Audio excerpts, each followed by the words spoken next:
Ladies and gentlemen of the Ravens flock and NFL nation alike, my name is Christopher Linfont, and today we're going to take a look at J.J. Arcega-Whiteside, the wide receiver out of Stanford. Now, he was requested by our viewer, Wavy Johnson, so Wavy, thank you very much for the request, and I'm happy to take a look at him. This prospect review is scheduled to be released on Easter, so if you're watching on Easter Sunday, 2019, happy Easter to you. If you're not a Ravens fan, you should stay and watch our J.J. Arcega-Whiteside film review because it is geared towards the Ravens, but it will show you all the abilities he has, everything you need to know about J.J. Arcega-Whiteside. It's going to be in this film review here. So we're going to start off, of course, as we always do, with his combine measurables. Now, he did not do drills at the NFL Combine, so we don't have his 40-yard dash, we don't have his bench press reps. So that does hinder our review of J.J. Arcega-Whiteside a tiny bit. But, you know, we have enough of him on the tape, I think. 6'2", 225 pounds, 33 and 1/4 inch arm length, and 9.5 inch hands. Not too shabby. Comes from an athletic background. His mother was the all-time leading scorer for Appalachian State's women's basketball team and is still the all-time leading scorer in the entire Southern Conference. And his father was a Spanish basketball player. So, you know, athletic background, and he's got good size. And although we don't have the official combine, statistics on his what he would do in a workout, whether it's his 40-yard dash, his bench press reps, his 3-cone drill, we'll be able to discern much of his skill on the tape. Now, before we look at his tape, I do want to take a quick look at his statistics. J.J. Arcega-Whiteside was a steady producer in college as a wide receiver, and every year he climbed in production. So an increase in load and an increase in production. So that's a good sign right away that nothing was really too big for him.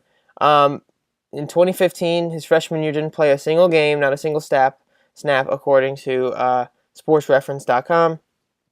2016, played in 10 games, 24 receptions for 379 yards his sophomore year. His junior year in 2017, he had 11 games, 48 receptions for 781 yards and 9 touchdowns. And his final year at Stanford was his senior year last year in 2018. He played in all 12 games for 63 receptions for 1,059 yards, 16.8 yards per catch, and 14 touchdowns. That 14 touchdown number, you'll see why. He's a huge red zone threat, a good guy to put up in there who's going to come down with the ball more than half the time. So, again, the steady increase in production is great to see from J.J. Arcega-Whiteside. You can't really complain with these statistics, and he did well for the Stanford Cardinals and is hoping to do well in the NFL. So now we're going to jump into the tape, as we always do. We're going to take a look at 3 different games that J.J. Arcega-Whiteside played in. And the first is going to be against Notre Dame. Notre Dame, very good team last year, went to the collegiate playoffs. So we're going to take a look at what he does against them. Now, the first play I want to show you is really an outlier, but it happens first, so I thought I would show it first. J.J. Arcega-Whiteside, he's up on the top of your screen, and he gets this pass attempt in coverage, and he just can't hold on. That's just a clear drop. He doesn't drop the ball often, but there are a few plays that make me, question why he's dropping them, and this is one of them, a pure concentration drop. I mean, he is hit, but the first bobble, obviously, is totally concentration. Not sure why he dropped that there, but, this is really not indicative of most of his play. But there are a few plays in there with drops that you're going to see that, are a bit strange. But then you contrast it with this play. Not that play. This is just a replay of the play we just saw. Then here we go. On the next play on the tape, J.J. Arcega-Whiteside hauls that one in. I mean, that's a tough catch to make. And J.J. Arcega-Whiteside has some really good hands. You can see how he uses his body over this defender here. Really just gets in front of him and outmatches him on that play. He has, again, that 6'2" build, 225, and, even though he's not the tallest guy on the field, he's still going to push some smaller guys, even guys his size around. So that's always good for a receiver like him. If we head over to the 123 mark on this video, we can see him at the bottom of your screen. Takes another pass, grabs that one. Now that one's a little bit behind him, but he still manages to grab it. So it just shows you, his hands, his ability to make an adjustment and catch the ball. If we head over to this play right here, you can see him at the top of your screen, and watch this catch. I mean, that's as good as anything you're going to get at the NFL level, right? He's literally stealing it away from that cornerback. It's like that play, the Fail Mary against the Seahawks and Green Bay Packers a few years ago with the replacement referees. That's what this play reminds me of. But he just bullies his cornerback, and he makes sure he gets it. By rule, that's his ball. Even if the corner has hands on it, that's his ball because he has hands on it. Receiver always comes first. We're going to take a look at another good grab and coverage. As a 240, here we go, at this mark right here. I mean, he's getting hit, and he comes down with the ball. Plain and simple, just an easy route. So you're going to see repeatedly over and over here, J.J. Arcega-Whiteside making good plays as a catcher, but you're also going to notice he's often wrapped up in coverage. We can go back to this play and show you right here. He's wrapped up in coverage here. He's also wrapped up in coverage down here. I mean, he kind of gets away because he makes that quick stop. But, he's almost always stuck in coverage. And why is that? Well, he creates very little separation, J.J. Arcega-Whiteside does, throughout most of his routes. There are some routes where he creates great separation, but it's not really something he does quite often. Did I show you this play? Yeah, back to this, right?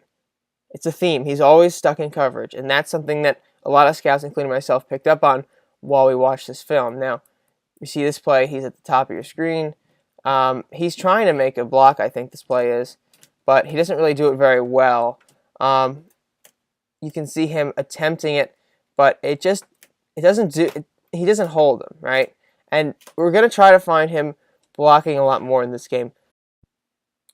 So now we're going to take a look at the last play in this Notre Dame tape. And, here he is at the top of your screen. And you're going to see, again, he's stuck in coverage, and he kind of loses himself here. I mean, that's obviously not his fault that it's intercepted, right? That's just his dumb pass by the quarterback there. But, he gets tied up in coverage and he trips. Not great for J.J. Arcega-Whiteside. I'm not really impressed so far. Now, this is probably the worst game he has on the tape we're going to view today. So it's not that bad, but I'm not really impressed so far. And we're going to move over to the Oregon tape and continue to look at J.J. Arcega-Whiteside here. If we skip ahead in this game, because he really doesn't do a whole lot in the beginning, nothing you need to see at least. Here we have J.J. Arcega-Whiteside showing off what he actually can do. Here he actually, just watch this play. I'll let it explain itself first. He's moving very fast there.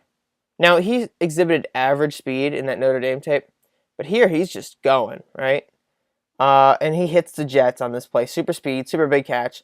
Here he creates a little separation. We haven't seen that much in the Notre Dame tape, but here he's creating separation. Not a lot, but some separation. Now, you see on this replay, he's going to use a stutter step move. He does this quite often, his stutter step. Right there, the line. See it? And that's what creates his separation. He baits that defensive back into, following him short, and then he just goes long, and that creates a separation. That's really his main objective with the stutter step, and that's really his main weapon to do it. Now, if we take a look at this play here, this is just an outstanding representation of what he can do in the end zone. I mean, look at that. Who does that remind you of? That's Mike Evans right there. That's Mike Evans, right? Here he goes up. he just beats this defensive back to the ball. And he's not, again, they're not the tallest guy in the field. He's not 6'5", he's not 6'6", he's 6'2". He's tall, but he's not huge.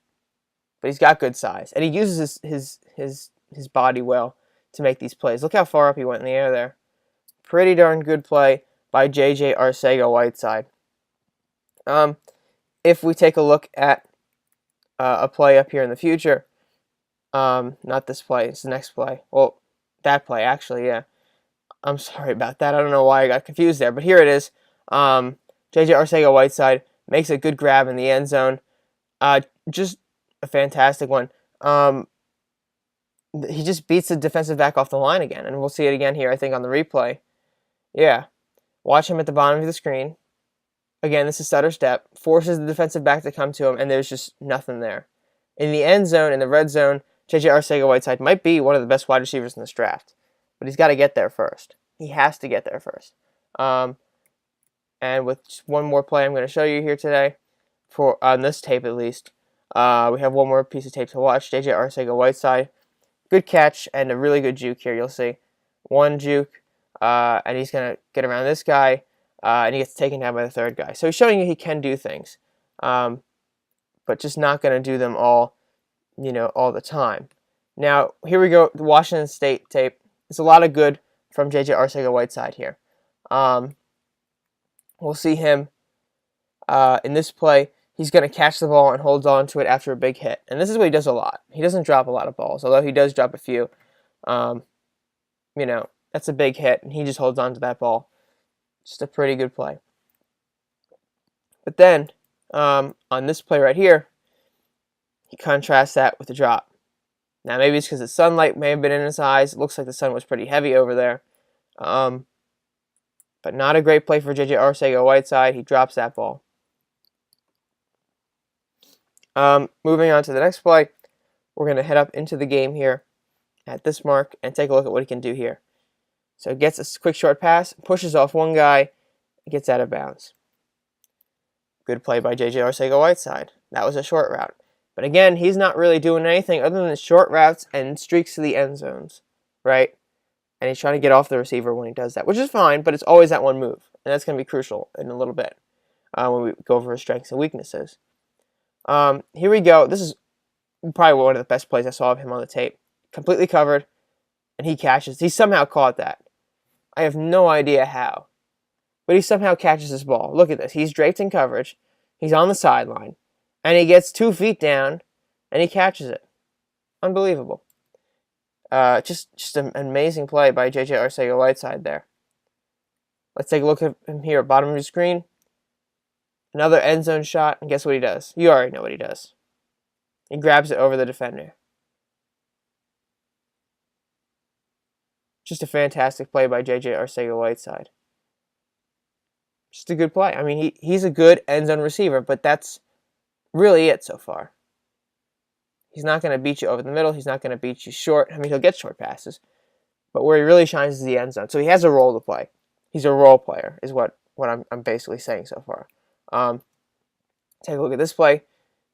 You can see him on here actually blocking, not very well. Waits to come to the last second. He might not be the best blocker. Doesn't do it a lot. So if the Ravens want him to block, they'll have to probably teach him to block. On this next play here, we're going to take a look at a good hands play overall. Quarterback leads him way too far, but he grabs it. So the quarterback on one of the tapes we watched earlier didn't lead him at all. He put him way short. He caught it. In this play, he leads him too far, and he still catches it. It's a little high. So good play. Again, the hands J.J. Arcega-Whiteside have are pretty good. Occasional drop, maybe, but he's got pretty good hands. I'm going to zoom up in the play here to right here. J.J. Arcega-Whiteside on the bottom of your screen. We'll see what he does here. Real block attempt, right? And this one's actually successful. He actually helps Bryce Love, the running back, get some extra yards there. A lot of extra yards. See him right there blocking. It looks like number 4 on the bottom of your screen. Just a great block by Arcega-Whiteside there. And that's really the best block we see of his tape here. So now I want to skip way ahead here and take a look at Just a quick catch he makes. Nothing crazy. Well, until he breaks some ankles, right? 1, 2, and he almost gets in the end zone, right? So he has some abilities, but it does seem pretty average. Doesn't do it often with, breaking tackles. He can break a guy at the line of scrimmage on the route, and that's really about it. But what he does good, he does very good. But everything else seems a bit average. Let's take a look at this play. Here's some more evidence, though, that he gets wrapped up in traffic. He's stuck there. He can't get out of that one. And that's a poor pass, I'll say. But he's wrapped up in coverage. Right? He's not beating, if he doesn't do that stutter step, or if they don't buy it, he's not beating guys deep. Right? No stutter step there, and he just can't outrun this dude. He has some good speed to him, but he's going to be wrapped up in traffic quite often. And that might be a problem at the NFL level. We're going to skip ahead here. Second to last play. We only have 2 more to show you, and then we're going to go into our strengths and weaknesses. This play right here is at the top of your screen. The quarterback is looking for him. He shoots, and almost. It's the biggest play of the game, right? This is probably the biggest play of the game for him. And he can't hold that one on.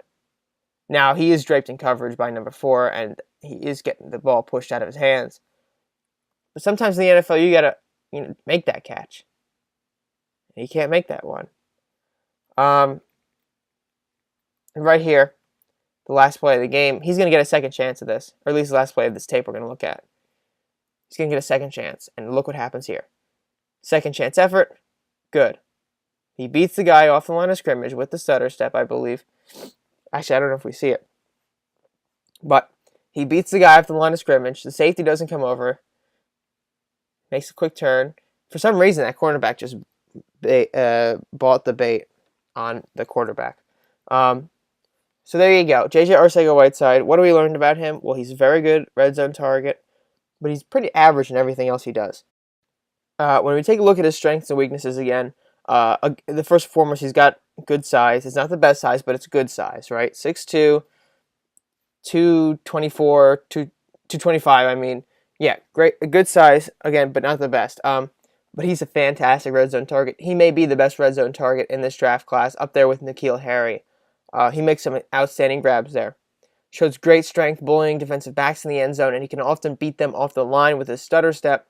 And he's able to escape defenders after he caught the ball, not go super far with the rack yards, but he's able, to get away from them or make some yak yards after contact for a few, but nothing crazy, but he's able to do it. And of course, the steady production throughout his collegiate career is always great to see. So he did well at Stanford and hoping to do well in the NFL level. But he's got some weaknesses, right? He's not a completely dominant receiver when he's outside the end zone. He can't always escape defensive backs in coverage. He has average at best release from the line of scrimmage and average at best speed in the game. And he's got a few drops here and there. Nothing major and nothing repetitive. He just seems very average overall. I don't know if you got the same feeling, but he just seems average except when he's in the end zone. He's going to be a role player. He's the type of player that Bill Belichick would really like. Because Bill Belichick finds role players. He finds guys that can do one thing exceptionally well and fits them into a team. So a lot of people have him as like a high second round pick. I really don't see that. I see him maybe as a late third rounder. A 6.0 out of 10 grade I'm going to give him. I just see him as a late third rounder because, he's really good at one exceptional thing. It's very good what he does in the red zone. But everywhere else, I just don't see him as a great receiver. And especially for the Ravens. If the Ravens are going to go get him, you can't grab him, and you can't go up into the second round to grab him. You'd have to take him with like one of your third rounders, preferably your last third rounder. He's not going to be a number 1 wide receiver. He's a role player. That's what he is. And there's nothing wrong with that. That's fine. But he might not be what the Ravens are looking for in a number 1 wide receiver. Can the Ravens get him, though? Again, absolutely. They've got 2 third-round picks. Their first one is at 113. It's the high one from Denver. They got that in the Flacco trade. I'm sorry, they have 2 fourth-round picks. Why am I talking fourth round? They could trade into the third round to get him. They have 2 third-round picks too. I don't know what numbers they are. But I mean, they can trade around. They can get him. I mean, whatever they want to do, they can do it. Is he a boomer bust though? I think it's tough to tell. I think he's going to be a solid wide receiver to fit a role, but I don't think he's going to be a boom, but he's not going to be a bust either. He's just going to be there and pretty be average for NFL, right? Maybe 500-600 yards a season, a lot of red zone targets. That's pretty much what he'll be doing in the NFL. Should the Ravens get him? Maybe he could complement our receivers well. I mean, we have possession wide receivers in Chris Moore and Seth Roberts. We have Willie Snead as our slot. We don't really have a big red zone target, so I guess he could. If the Ravens don't grab a wide receiver, if they go like guard or edge rusher in the first round, they don't trade back. They have no second round pick, and he's on the board in the third round. I could see it.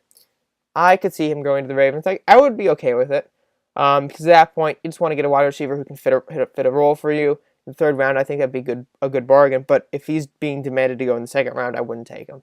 No, it's just not worth the value to me. Final thoughts. He's a good possession/jump ball wide receiver. He's in the vein of Mike Evans, but he just feels average everywhere else aside from his jump ball, aside from his end zone targets.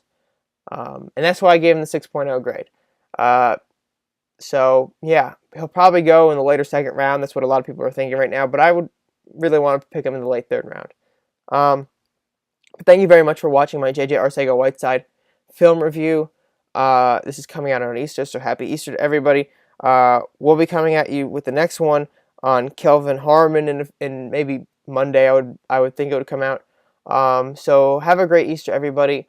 You can find me at Chris Linfon on Twitter or at BeMoreFeather on Twitter, and you can check out BaltimoreFeather.com for all the latest and greatest Baltimore Ravens news and opinions. And of course, subscribe to the YouTube channel and hit that notification bell to make sure you know when every next video comes out. See you in the next one, and have a great Easter, everybody, and I'm signing out.